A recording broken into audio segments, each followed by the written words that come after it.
Don't get in the car. Go back inside, lock yourself in the spare room, and don't make a sound. Don't ask me how I know, you'll understand by morning." The old woman's fingers were cold as creek stones when she folded them around mine and pressed my phone back into my palm. I dropped it crossing the parking lot at the Clarkson GO station. Didn't even hear it hit the asphalt over the wind coming off the lake. And she'd come out of nowhere. A small woman in 3 layers of cardigan and a scarf the color of dishwater, with eyes that didn't blink the way other people's eyes blink. I almost laughed at her. I think part of me did make a sound, some polite Canadian little hey that means I have no idea what you're talking about, but I don't want to be rude. And then I stopped laughing because she wasn't smiling and she wasn't asking for anything, and people who want money or want to convert you always want something. She didn't want anything. She just held my hand a half second too long and said it again, quieter. "Go inside. Hide. You'll understand by morning." Then she let go and walked off toward the bus loop, and I never saw her again. My name is Cora. I was 31 that winter, a forensic accountant at a mid-sized firm on Bay Street. The kind of person who reads the fine print on a parking ticket. I do not believe in omens. I don't read horoscopes. I don't knock on wood. I once corrected a coworker for saying energy when she meant morale. If you had told me that a stranger's 2 sentences in a freezing parking lot would be the only reason I'm alive to write this, I would have given you a tight smile and changed the subject. But I want to be honest about the thing that actually stopped me, because it wasn't her. It was the brakes. For about a week, my husband had been strange about my car. Helpful in a way that itched. He'd taken it in for a noise he heard, brought it back, told me the shop had topped up some fluid. He'd asked twice that week whether I'd be driving the QEW home or taking the lakeshore route, which was an odd thing for him to care about, and both times I'd said the highway, same as always, and both times something had flickered behind his face that I'd told myself was nothing. That night he texted me at 4:40 while I was still at the office. "QEW's a parking lot. There's a crash past Mississauga Road. Take the lakeshore, it's clear. Love you. Drive safe. Drive safe." He never said that. In 14 months of marriage, he'd never once told me to drive safe. So when the old woman said, "Don't get in the car," 2 things happened at the same time inside me. The accountant said, "This is nonsense," a confused senior. "Walk to your vehicle." And something underneath the accountant, something older and dumber and apparently smarter than all my designations, said, "The lakeshore route has that hairpin by Jack Darling Park where the guardrail's still down from the fall, and your husband told you to take it, and your husband told you to drive safe." I stood by the driver's door with the fob in my hand for what felt like a long time. Then I put the fob back in my coat pocket, walked to the taxi stand at the front of the station, and got in a cab. I didn't go to a hotel. I didn't call anyone. I want you to understand how ordinary the next decision felt, because that's the part that still wakes me up. I told the driver our address in Oakville, because where else does a person go? I was going home. I was tired and cold and a little frightened of my own imagination, and I wanted my own kitchen and my own kettle, and I was already half rehearsing how I'd tell my husband about the kooky woman at the station, how he'd laugh, how he'd say, "See, this is why I worry about you on that highway." The cab dropped me at the corner because there was a city truck blocking our crescent, salting for the freeze. I walked the last 100 meters. And when I came up our street, I saw a car in our driveway that wasn't ours, a little gray Audi, and every light in our house was on. And I stopped walking. He thought I was on the lakeshore route. He thought I was somewhere between Bronte and the Bend. I don't know what made me go around the side instead of up the front walk. I'd love to tell you it was strategy. It was cowardice, plain and simple. I didn't want to open my own front door and find out my husband was having a quiet drink with a coworker. Didn't want to be the suspicious wife. Didn't want to be wrong out loud. So I went through the side gate and used the keypad on the garage, the one we never bothered locking the inner door behind, and I came into my own house through the laundry room in my coat and my work shoes, planning to call out, to announce myself, to be normal. And I heard her laugh first. A woman's laugh. Low and comfortable, the laugh of someone who has been in a room many times before. Then I heard my husband's voice and the comfort in it, And I did the thing the old woman told me to do without ever deciding to do it. I stepped sideways into the spare room off the laundry, the one with the boxes and the wrapping paper and the door that doesn't quite close, and I stood in the dark among the recycling, and I did not make a sound. "You're being paranoid," my husband was saying. They'd moved to the kitchen. I could hear the fridge open, the clink of the good glasses, the ones from our registry. "She's not getting off that road. There's no shoulder past the park, you've seen it." "I just don't love being here," the woman said. "In her house, with her things. It's my house, too." A pause, ice and glass. "And after tonight, it's just mine." So, I have read transcripts of fraud interviews for a living. I have sat across from people explaining, in calm, reasonable voices, why they moved $400,000 they did not own. I know what a person sounds like when they have decided that a terrible thing is just a practical thing. I had simply never heard it from someone whose toothbrush was next to mine. The woman said something I couldn't catch, and then clearer, "And you really took care of it? Properly? Because if it's half done, I took it to Dauver's cousin, not the regular shop. The line's nicked, not cut. It holds fine in town, it holds at low speed. It's the long pull down the lake shore, when she's been on the pedal a while and it heats up." He said it the way you'd explain a recipe. "By the bend there's nothing left, and there's no rail, and it's dark, and there's water." Another sip. "Tragic. Black ice, they'll say. They salt the highway, not the back road." My knees went. I put my hand flat against a stack of boxes to keep myself standing, and the cardboard gave a tiny groan, and I froze so hard I think my heart actually paused. But they were laughing again at something, at me, and they didn't hear. "I'm going to tell you what I felt, and it isn't what you'd expect, and for a long time I was ashamed of it. I did not feel heartbroken. The heartbreak came later, in pieces, over months, in grocery stores and in my car, and once in a dentist's waiting room for no reason. In that spare room, in the dark, surrounded by Christmas wrapping, I felt the strangest, coldest clarity of my entire life. It was the feeling I get 3 hours into untangling a set of cooked books, when the lie finally shows its shape and I can see all of it at once. He had a plan. Plans have records, and I keep better records than anyone he has ever met. Because here is the thing my husband never understood about me, the thing he actually mocked. The last time we'd fought about money. I am, by nature and by training, a person who keeps copies. He'd laughed at it. "You and your little folders," he'd said. "You back up the backups. Who's coming for us, Cora? The CRA?" It had stung at the time. Standing in that closet, it felt like the only true thing anyone had ever said to me. I made myself breathe. I made myself listen, because the accountant in me wanted data, and the data was free. Over the next 40 minutes, while they drank my wine and moved around my kitchen, I learned the rest of it.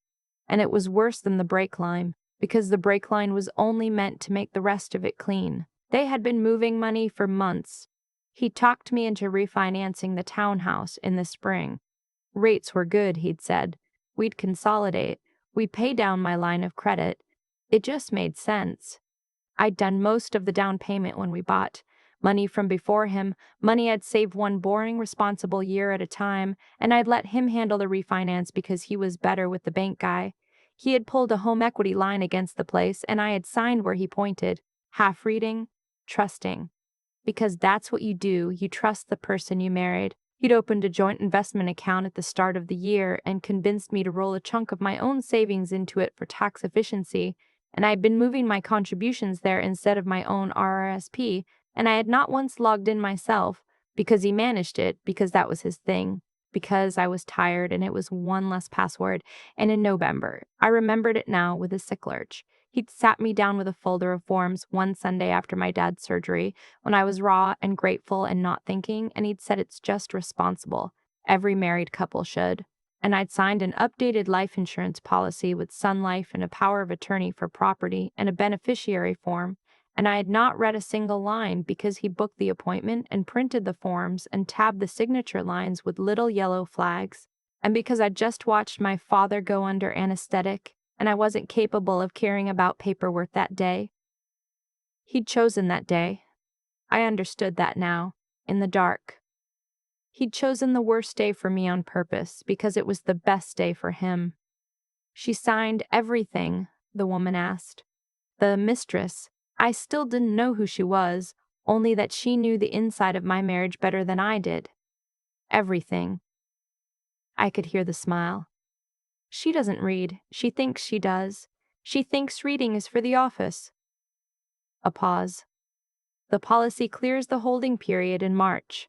So we wait, we don't rush, we're sad for a while, we sell this place in the summer, and then? The word then hung there. He didn't even bother finishing it. He didn't need to. I want to be careful here because people who hear this story always ask the same thing, and they ask it like it's a clever question. Why didn't you call the police right then, hiding in the closet with all of that pouring out of his mouth? And the honest answer is that I almost did. My thumb was on the phone. But I have spent my whole career watching cases fall apart, watching guilty men walk because someone touched the evidence with bare hands, because a recording was made in a way that made it inadmissible, because a frightened person did the human thing instead of the airtight thing. And I knew, the way you know the floor is there in the dark, that if I called 911 from that closet and they came with their lights on, I would have a hysterical wife and a calm husband and a confused other woman and a car in a garage that hadn't crashed into anything, and a joke, a misunderstanding, she's been under a lot of stress since her father's surgery. I would have a he said, she said. And he would still have the keys to my entire life, so I didn't call. I recorded. Audio first, the phone flat against the doorframe, the screen dimmed all the way down. Then, when they moved into the front hall and I could see them through the gap, a few seconds of video. His back, her face, the registry glasses, the wine, his hand on the small of her back in the front hall of the house my savings had paid for. I uploaded it as it recorded to a folder he had never seen and could not see, in a corner of a cloud account that wasn't in either of our names. Because, and I want him to hear this, wherever he is, I keep backups of my backups. When I heard them go upstairs, when I heard the particular creak of our bedroom door and the radio go on the way he liked it on, I came out of the closet barefoot, holding my shoes. I took my laptop off the kitchen island.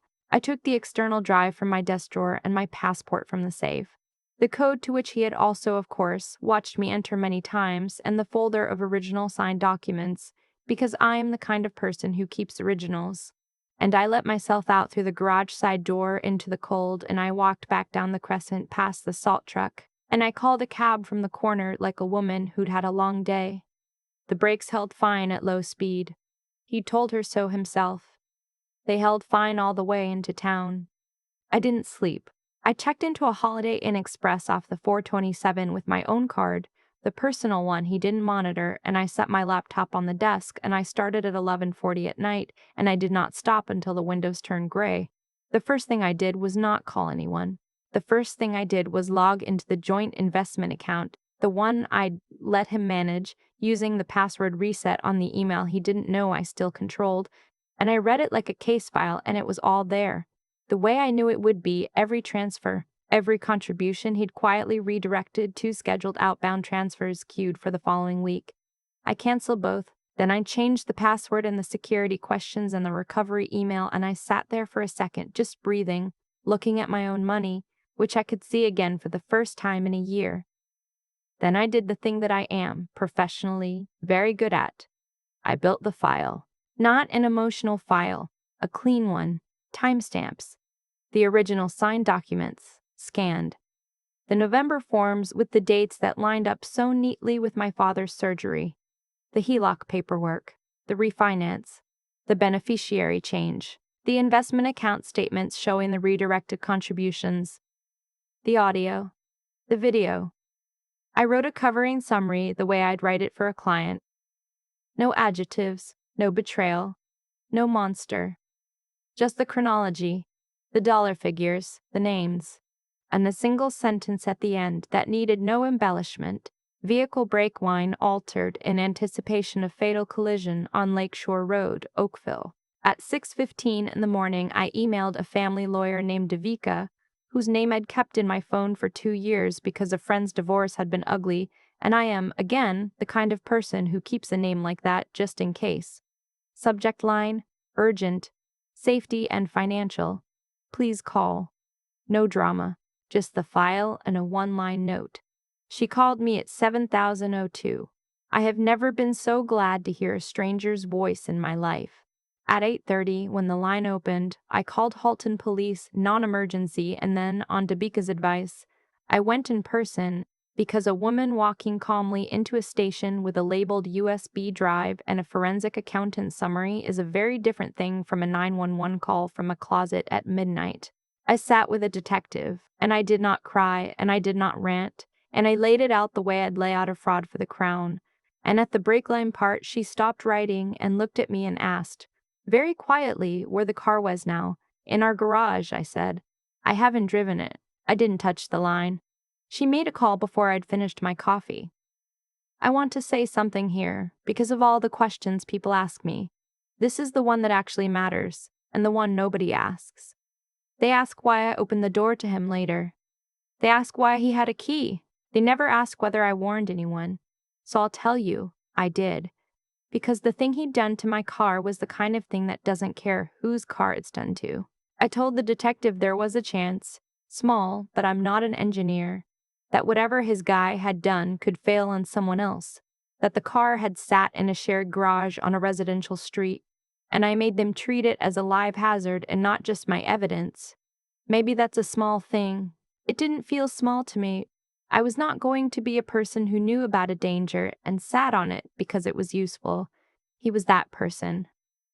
I had just spent a night in a closet learning exactly what that person sounds like, and I would have rather died on the lakeshore than become one. By mid-morning, my lawyer had filed for an urgent, without notice motion to freeze the assets, the investment account, the HELOC, the works, on the grounds that there was a credible risk of dissipation, which is the polite legal term for he is going to empty everything the second he realizes I'm alive. The bank flagged the account within the hour. I knew the language that triggered reviews. I'd written some of it. Suspicious activity. Unauthorized beneficiary changes. Potential financial abuse. The same machinery I'd spent 10 years feeding for other people's cases, turned over for mine, slow and indifferent and beautiful. And then I did the cold thing. The thing my lawyer told me to do and the thing I'd have wanted to do anyway. At 11:14, I texted my husband for the first time since the office the day before. Headache. Slept terrible. Skipped the drive, stayed at Mel's downtown. Coming home this aft. The 3 dots came up immediately. They stopped. They came up again. Then, oh no, feel better. Don't rush. I've got dinner with the bank guy tonight anyway. Place to myself, take your time. Take your time, place to himself. I read it 4 times. He didn't know yet that the woman whose face I had on video had a name, that her name was Renata, that she was the new associate at the brokerage where he worked, that I'd found her in 30 seconds because people who think they're invisible are astonishingly easy to find. He didn't know that the car in his garage was, as of an hour earlier, evidence. He didn't know I was alive in any way that mattered to him. He thought I was at Mel's with a headache. Panic photographs very clearly in a text message. So does a man who thinks he's gotten away with it. The locks were the next thing. I sent a locksmith to the house at 1 o'clock with a copy of the police file reference and my lawyer's letter. And I changed every lock in the garage code, all of it, while my husband sat at his desk downtown believing he had a quiet evening and a place to himself. People always laugh at this part. Halton's finest, a forensic accountant, and the thing that mattered most that afternoon was a locksmith. But it's the part I'd tell anyone in my position to do first, before the lawyers, before the bank, before anything. He had a key. He'd had a key to my life for 14 months and to my literal front door for the whole of it. The very first thing you take back is the door. He came home at 1:50 earlier than he'd said. I wasn't there yet. I came 20 minutes later, with 2 officers who'd agreed to be present, and that is the answer to the question everyone wants to ask. The one they ask like they've caught me in something. You opened the door to a man you knew tried to kill you. No, I didn't open anything to him alone.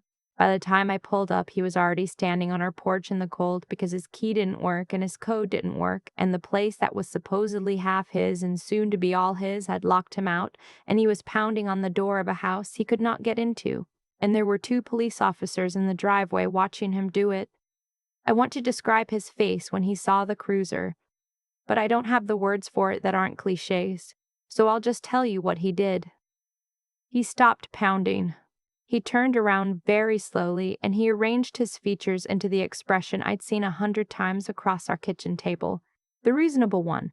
The one that says we're all adults here. There's been a silly mix-up. And he started toward me with his hands a little open, and one of the officers stepped in front of him, and his reasonable face cracked right down the middle. Cora. My name in his mouth. Cora, what is this? Why are the locks? Why are there? He looked at the officers, then back at me, and he did the thing all of them do. The thing I'd watched 100 guilty men do across a table. He started talking. He drowned himself in words.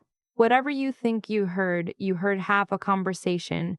You do this, you take a piece, and you build a whole Renatins a colleague. We were talking about a deal. You've been so stressed since your dad. The line was nicked, not cut, I said. It holds fine in town. It's the long pole down the lakeshore.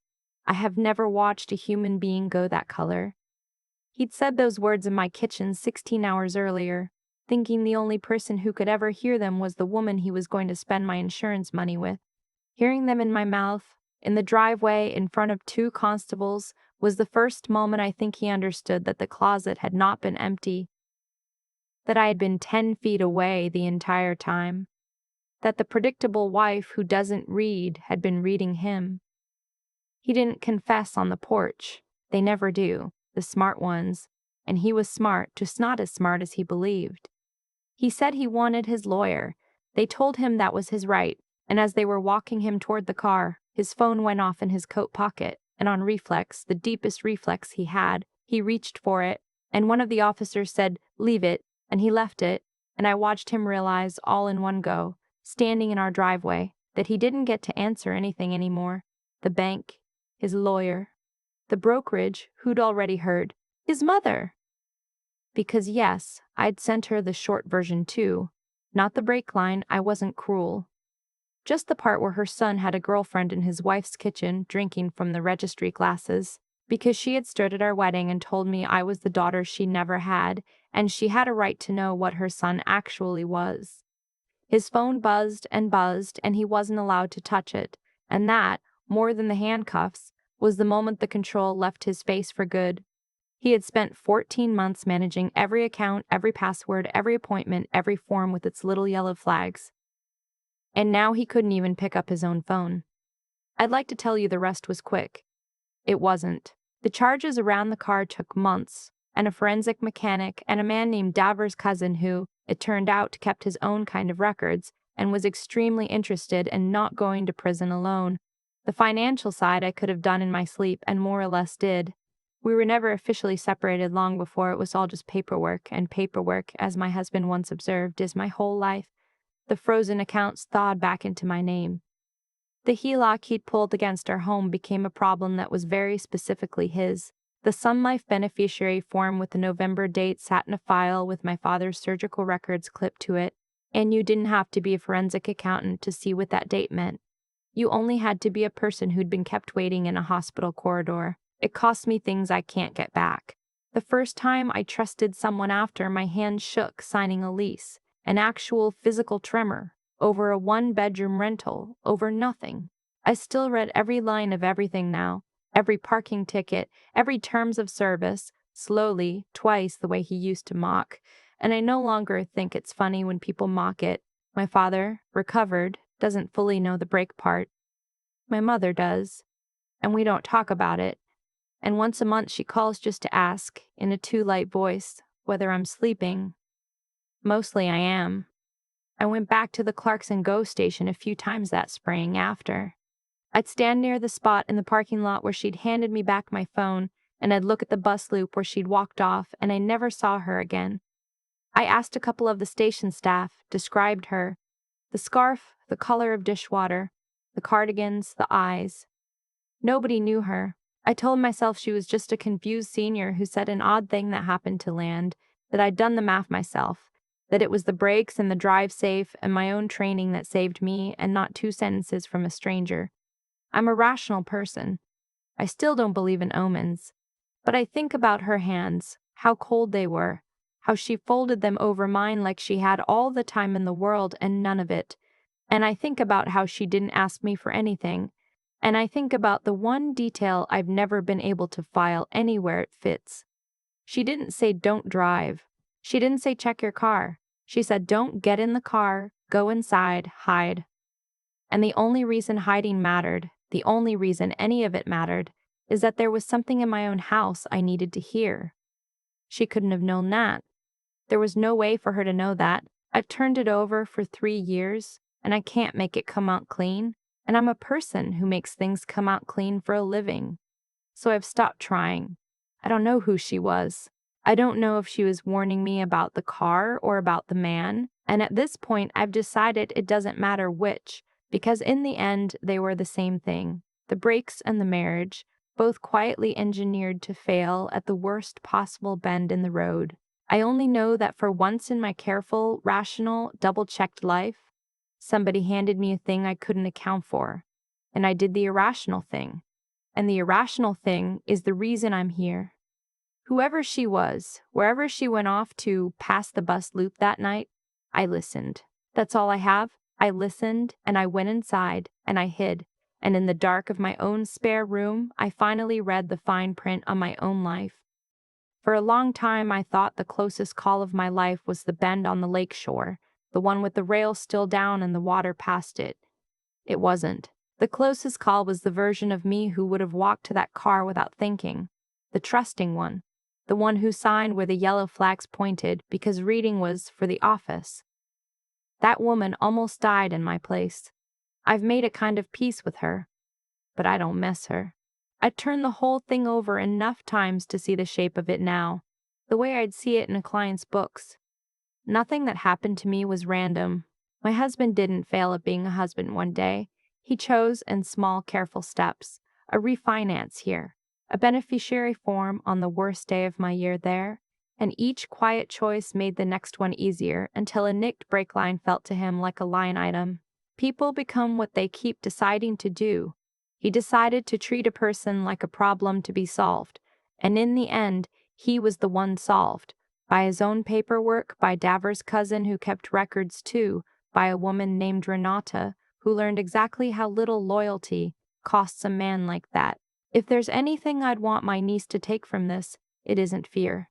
It's 3 plain things I had to learn the hard way. The first is that being decent isn't softness, refusing to sit on a danger that might hurt the next driver, telling the police about the car even when staying quiet was easier. That's the spine the whole rest hangs on.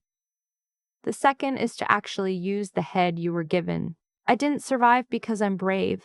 I survived because I stopped, did the math on a husband who suddenly said drive safe and recorded instead of screaming. Clear thinking in the worst moment is a skill, and you build it on the boring days, reading the fine print nobody else reads. And the third is the hardest because nobody can hand it to you, the stubbornness to rebuild.